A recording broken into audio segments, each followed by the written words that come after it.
কি চাও? ভালো করে নবীর সাথে ব্যবহারটা করে নাই। আবু লাহাব ডাক দিয়ে বলে, হে মোহাম্মদ, আজকে আবার তুমি কি চাও? কয়ে, চাচা গো, আজকে বৃষ্টি পড়তেছে, মুষলধারে বৃষ্টি পড়তেছে, ভাবলাম এই বৃষ্টি ভিজা রহমতের সময়ে আপনার মনটা হয়তো নরম আছে, এই জন্য আপনার কাছে কালেমার দাওয়াত নিয়া আমি নবী আবার আপনার কাছে আসলাম। আবু লাহাব ডাক দিয়ে বলে, দাঁড়াও, এখানে আমি আসতেছি। আবু লাহাব ঘরের ভিতরে যাইয়া আবু লাহাবের স্ত্রী উম্মে জামিলাকে ডাক দেয়। উম্মে জামিলা বলে, আজকে আবার কে আসছে? আপনারা ঘটনাটা জানেন, সূরা লাহাবের তাফসিরের ভিতরে এই ঘটনাটা সুন্দর করে তাফসির কারক সুন্দর করে বর্ণনা করেছেন। আমি ওইটা বলবো না, আমি ওই দিকে আলোচনায় যাব না। নবীকে কিন্তু কাফেরেরা কি করছে? ঠাট্টা বিদ্রুপ করছে, মায়ের পর্যন্ত দিছে। উম্মে জামিলার কাছে যায় বলতেছে, তোমার ভাতিজা আজকে আবার কি চায়? কয়, আজকে বলতেছে, চাচা গো, আপনি হচ্ছেন ইহকালের রাজা, আপনি খালি যদি কালিমাটা গ্রহণ করেন আপনি পরকালেরও রাজা হয়ে যাবেন।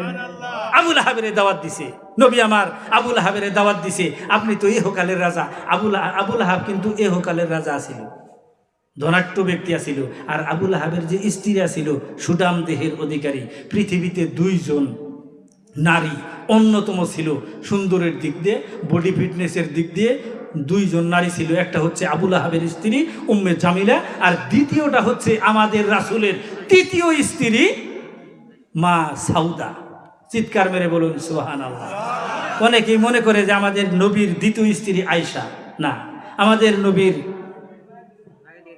দ্বিতীয় স্ত্রী হচ্ছে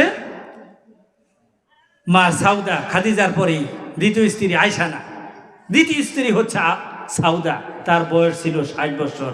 খাদিজাকে যখন বিবাহ করছে তখন তার বয়স ছিল 40 বছর। মা সাউদাকে যখন বিয়ে করে তখন মা সাউদার বয়স ছিল 60 বছর। সুবহানাল্লাহ। ওই নবী আবু লাহাবের ঘরের সামনে দাঁড়িয়ে আছে, মিটির মিটির করে বৃষ্টি পড়তেছে। উম্মে জামিলা ডাক দিয়ে বলে, এখনো দাঁড়িয়ে আছো কেন? ঘরের থেকে একটা পাথর নাও, পাথর নিয়ে তোমার ভাতিজার মাথা বরাবর মেরে দিবা। ভাইয়ের আমার, বন্ধুরা আমার, উম্মে জামিলার কথা শোনার সাথে সাথে আবু লাহাব কি করলেন? ঘরের ভিতর থেকে একটা বড় পাথর হাতের ভিতরে নিয়ে এইভাবে পিছন ফিরে যখন নবীর সামনে গিয়ে দাঁড়ালেন, নবী ভালো মানুষের ভালো চিন্তাধারা, জোর বলেন কথা ঠিক কিনা? খারাপ মানুষের খারাপ চিন্তাধারা। নবী ভাবতেছে, আহারে আজকে তো বৃষ্টি পড়তেছে, আবু লাহাবের মনটা বুঝি নরম, আহারে আমার দাওয়াতটা বুঝি গ্রহণ করছে, উম্মে জামিলা বুঝি আমার দাওয়াতটা গ্রহণ করছে, আবু লাহাবের মুখটা জানি কেমন হাসি হাসি দেখা যায়। ওই যে একটা গল্প শুনছিলেন, নদীর দুই ধারে দুইজন মানুষ গোসল করতেছে। সুবহে সাদেকের সময় একজন গেছে ফরজ গোসল করার জন্য, আরেকজন গেছে সুর গোসল করার জন্য। ওই সুর বলতেছে, ওই সাইডে যে গোসল করতে